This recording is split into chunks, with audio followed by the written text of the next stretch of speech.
Hi friends. आज एक नए टॉपिक के साथ आया हूँ। ये ऐसा टॉपिक है जो जिससे पूरी दुनिया परेशान है। सिर्फ इंडिया वाले ही नहीं, बाहर वाले भी परेशान हैं। और इसके निदान के लिए लोग पता नहीं क्या क्या करते हैं। टॉपिक है फार्टिंग, कि लोगों को बहुत ज़्यादा फार्ट होता है। तो सबसे पहला क्वेश्चन है कि क्या ये मेल में होता है ज़्यादा या फीमेल में ज़्यादा होता है? ऐसा कुछ नहीं है, दोनों में इक्वल ही होता है। मेल हो या फीमेल हो, सब में कॉमन चलता है। ये होता किन लोगों में है? ये होता है जो बहुत ज़्यादा हाई फाइबर फूड खाते हैं, ये जिनको किसी फूड का इंटॉलरेंस होता है, या फिर बहुत से ऐसे एंटीबायोटिक्स हैं जिसको खाने के बाद जो है वो फार्टिंग होती है। अगर कॉन्स्टिपेशन बहुत लंबे समय से चल रहा है आपका, तो भी फार्टिंग होगी। और पेट के अंदर अगर बहुत ज़्यादा बैक्टीरियल ग्रोथ हो रखा है, तो भी फार्टिंग होगी। कुछ ऐसे फूड हैं जो फार्टिंग करवाते हैं।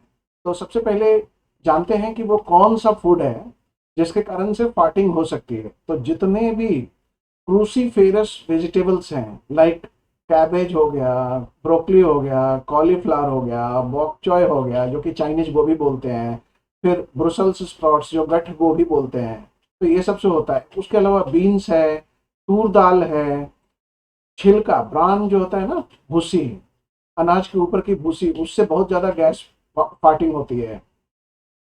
अगर वीट बहुत ज़्यादा खा रहे हो, उसके कारण से भी फार्टिंग होती है। मिल्क और चीज़ का प्रोडक्ट आप लोगे तो फार्टिंग होती है, उसके अंदर लैक्टोज बहुत ज़्यादा होता है, इस कारण से। बहुत से फ्रूट्स हैं जो बहुत ज़्यादा हाई कंटेंट होता है फ्रुक्टोज का, उसके कारण से फार्टिंग होती है। आर्टिफिशियल स्वीटनर, खास करके सॉर्बिटॉल जिसमें यूज होता है, उसमें फार्टिंग होती है। और कार्बोनेटेड ड्रिंक्स लाइक सोडा हो गया, बियर हो गया, अल्कोहल हो गया, इस तरीके का जितना भी चीज़ है ना, उसके कारण से भी फार्टिंग होती है। अब ट्रीटमेंट क्या होगा? तो जैसा देखने से पता चल रहा है कि करना क्या पड़ेगा। जिस जिस कारण से फार्टिंग हो रही है उसको बंद करना पड़ेगा, और क्या। तो जैसे कि आपको तो लोगों को पता चल जाता है कि कौन सा फूड खाए हैं जिसके कारण से उनको फार्टिंग हो रही है। तो सबसे पहला, उस फूड का नाम लिख के रखिए और उसको कंप्लीटली अवॉइड कीजिए अपने डाइट से। दूसरा है कि कार्बोहाइड्रेट वाला फूड जो है ना, खास करके जो सिंपल कार्बोहाइड्रेट जिसमें यूज हुआ है, वो कार्बोहाइड्रेट वाले फूड को आप मिनिमम से मिनिमम लीजिए और या बंद कर दीजिए। तीसरा है कि बहुत ज्यादा अगर हाई फॉडमैप फूड है, तो हाई फॉडमैप फूड से फार्टिंग होगी। तो हाई फॉडमैप फूड का जो है ना, आपको एक बार इंटरनेट से लिस्ट निकालिए। फॉडमैप का मतलब होता है फर्मेंटेबल ऑलिगोसैकेराइड्स, डाइसैकेराइड्स, मोनोसैकेराइड्स एंड पॉलीऑल्स, जो कि फर्मेंट होता रहता है। ये भी शुगर का ही एक पार्ट है। ये फर्मेंट होता रहता है, पेट के अंदर जो है ना गैस बनता रहता है। तो एक कारण ये भी है फार्टिंग होने का। तो आप इंटरनेट से एक लो फॉडमैप फूड का लिस्ट निकालिए और उस लिस्ट को फॉलो कीजिए।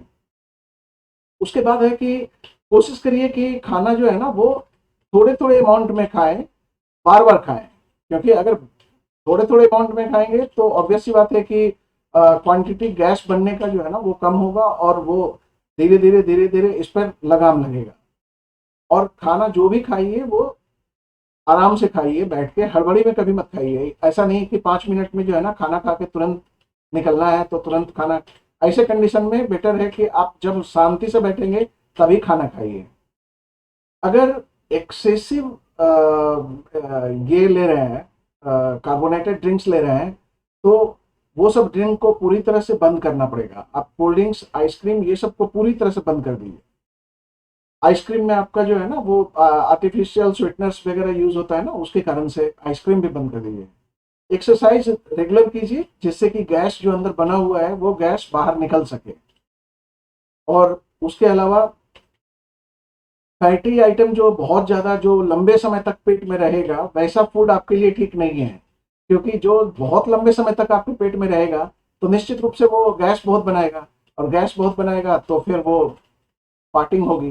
तो कोशिश करिए कि बहुत फैटी फूड जो है ना लंबे समय तक टिकता है, तो फैटी फूड जो है ना मिनिमम लें।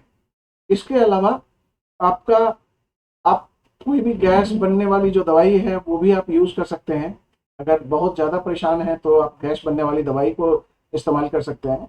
और अगर आप स्मोकर हैं, अल्कोहल लेते हैं, तो पूरी तरह से बंद कीजिए। च्युइंगम मत खाइए, च्युइंगम के अंदर जो है ना वो भी सॉर्बिटॉल यूज होता है, आर्टिफिशियल स्वीटनर।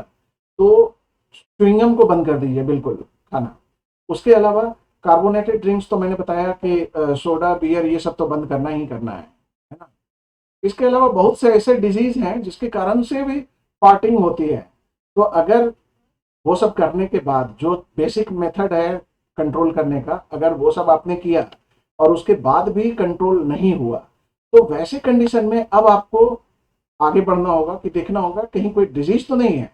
तो डिजीज में जनरली क्या है कि पैंक्रियाज का अगर डिजीज है तो हो सकता है, सीलियक डिजीज है तो हो सकता है, किसी को डायबिटीज होती है तो फार्टिंग की समस्या रहती है।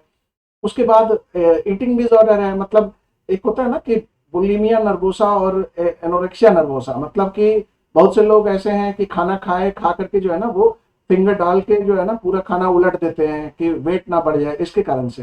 तो खाना खाने से उनका सेटिस्फेक्शन हो गया और बाकी जो है ना वो उल्टी करके उसको निकाल देते हैं। तो ये सब हैबिट से आपको परेशानी होती है। इसके अलावा एक एक समस्या होती है गैस्ट्रोइसोफेजियल रिफ्लक्स डिजीज, जिसमें कि अंदर पेट के अंदर एसिड बनता है और एसिड ऊपर की ओर चढ़ता है और गले में आपका जो है वो एसिड आता है, तो यहाँ पर जलन की शिकायत होती है ऐसे पेशेंट्स में। बहुत बार आपका पेट जो है ना, आईबीएस बहुत ही कॉमन टर्म है, आप लोग को पता ही होगा कि इरिटेबल बाउल सिंड्रोम, इसमें बार बार पेशेंट को जो है ना लैट्रिन की शिकायत होती है, बार बार इनको जो है ना लैट्रिन जाना पड़ता है, बार बार इनको जो है ना स्टूल पास करना पड़ता है। और एक कंडीशन है जिसमें लैक्टोज लोगों को जो है ना टॉलरेट नहीं होता है, लैक्टोज इंटॉलरेंस होता है। तो ऐसे पेशेंट्स को पहले से पता होता है कि ये दूध वाला सामान खाएंगे या लैक्टोज वाला सामान खाएंगे तो इनको प्रॉब्लम होगी। तो ऐसे लोगों को ये चीज बंद करना चाहिए। दूसरी चीज है कि पेप्टिक अल्सर वाले पेशेंट्स को भी होता है। पेप्टिक अल्सर मतलब गैस्ट्रिक अल्सर, जो पेट के अंदर जो है ना वो अल्सर बना हुआ है। तो ये अल्सर वाले जो पेशेंट होते हैं, जो बहुत देर तक नहीं खाते हैं, सुबह मील स्किप कर दिए, बहुत देर तक नहीं खाए, जब मन हुआ तब खाए, बाहर का फूड खा लिए, अगर मन हुआ तो रात में नहीं खाए, तो पानी बहुत कम पिए, तो ऐसे लोगों को ये समस्या बहुत होती है।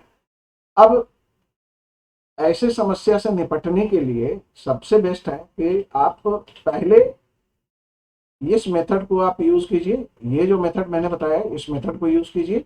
अगर इससे भी नहीं होता है तो फिर आप जो है ना डॉक्टर के पास जाइए या आप मुझसे कांटेक्ट कीजिए, फिर हम देखेंगे कि आगे क्या करना है। ठीक है, चलिए फिर नेक्स्ट दूसरे टॉपिक के साथ आते हैं। Thanks for watching.